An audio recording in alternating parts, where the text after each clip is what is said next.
Throughout the US-Israeli war against Iran, Donald Trump has at various times sought help from allies, and even non-allies. For example, Trump sought to use British military bases in the region, and has called for European and Asian allies to help the US reopen the Strait of Hormuz, a vital oil shipping channel that Iran has effectively closed, sending energy prices skyrocketing. However, Trump's calls for help have been met with ambivalence and outright rejection. Despite suffering Iranian drone and missile attacks, even America's Gulf allies, like Saudi Arabia, Qatar, and the UAE, have so far avoided joining the American campaign. So in this video, we're going to take a look at Trump's seemingly increasingly desperate appeals for international assistance, and why no one seems to want to join his war.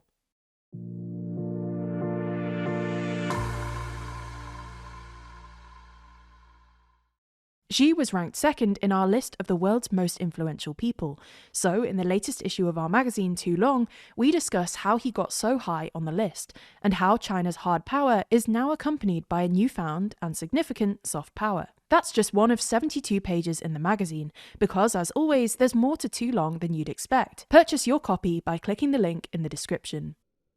In case you need a reminder, the Strait of Hormuz is a narrow waterway connecting the Persian Gulf to the wider Indian Ocean.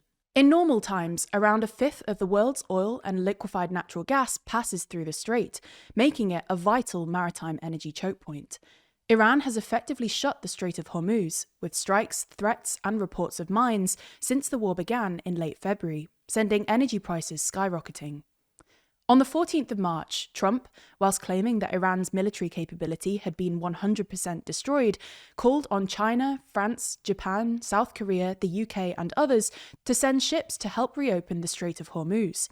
A day later, Trump appealed to NATO allies, arguing that it's only appropriate that people who are the beneficiaries of the strait will help to make sure that nothing bad happens there, and adding, if there's no response, or if it's a negative response, it will be very bad for the future of NATO. But Trump did not get the response he wanted, and publicly aired his frustration, saying, "We don't need any help, actually." On Thursday, though, France, Germany, Italy, Japan, the Netherlands, and the UK put out a joint statement expressing their readiness to contribute to appropriate efforts to ensure safe passage through the strait.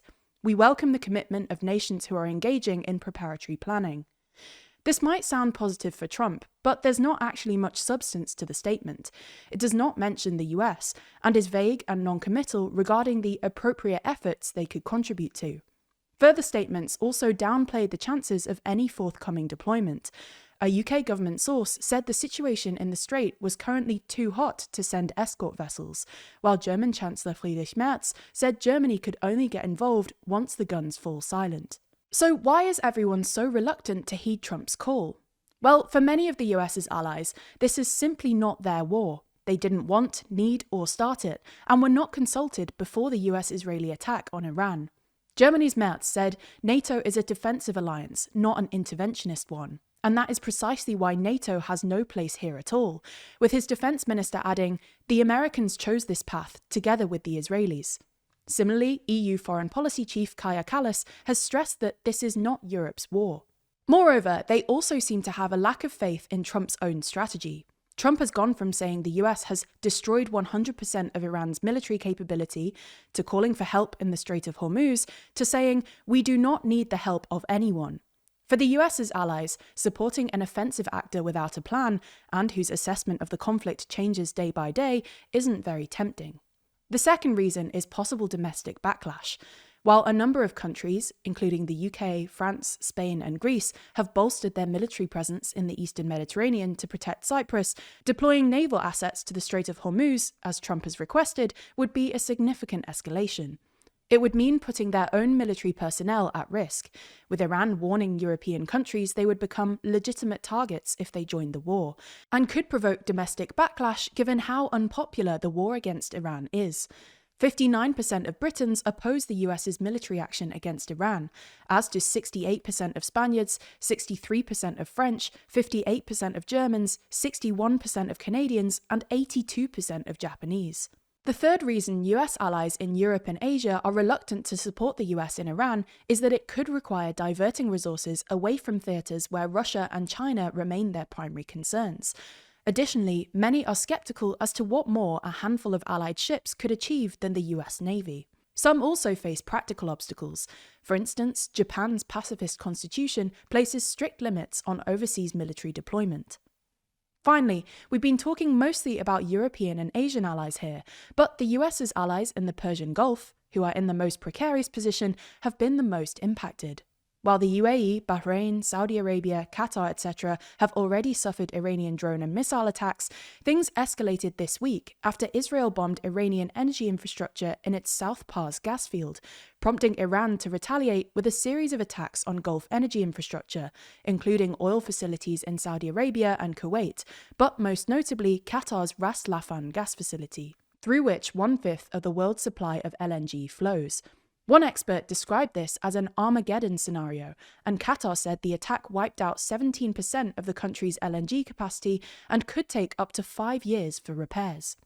As such, the Gulf states are increasingly concerned about escalation and see the US-Israeli strikes on Iranian energy infrastructure, which they reportedly lobbied hard against, as having put a target on their backs. While a joint statement from 12 Gulf, Arab, and Islamic countries condemned Iran's attacks and reiterated their right to self-defense, the Gulf states have still not joined the fight. Like other countries we've discussed, they're wary of being drawn into a war they did not start, and one whose consequences will impact them far more directly. One Gulf analyst even said the collapse in trust between the Gulf states and the US was a barrier to joining offensive action, while another said American forces will eventually pack up and leave, but Iran will remain a permanent neighbour of the Gulf. Ultimately, the main reason why US allies in Europe, the Gulf, and Asia are reluctant to follow Trump into the war is their strong emphasis on de-escalation, yet they see their own direct military involvement as a potentially escalatory act. That de-escalation is in virtually everyone's interest is no surprise. The war is driving up energy prices, particularly in Europe and Asia. Japan, for instance, imports 95% of its oil from the Middle East.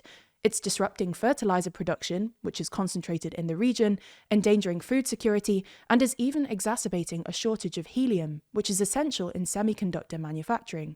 For Gulf states, the very sectors that keep them functioning are under threat, with attacks on energy, tourist, and desalination infrastructure, hence why they're pushing for an end to the conflict as soon as possible. As we mentioned earlier, the latest issue of our magazine, Too Long, is out now, which means that if you order a physical edition, it will be shipped to you immediately, and if you buy a digital edition, it will land in your inbox straight away. No pre-ordering, no waiting. Plus, if you subscribe while you're there, using the code SPRING26, you'll get your first copy for as little as £4.99, as well as 20% off every future issue as long as you stay subscribed. One other thing to know though, is that if you're more of a listener than a reader, which would be fair enough, we are a YouTube channel after all, then this time round we've recorded every article in Too Long, with each of our writers doing their best audiobook impression while narrating their own articles. The New Age of Empires, written and read by Georgina Finley. If you want that, then you can sign up to our new Too Long and TLDR Party bundle. That gets you a copy of the magazine, and also access to TLDR Party on new subscription. Party members not only get access to the audio versions of every article, but they also get access to our documentaries, like our new series Leaders and Losers, and our upcoming documentary that we're recording in Greenland right now. They also get access to our behind-the-scenes podcast, The Bullpen, our bonus podcast, The Last Move, their name printed in every issue of our magazine, and more. Find out more about the TLDR Party by clicking the link in the description, while you'll also find a link to subscribe to Too Long and our documentaries.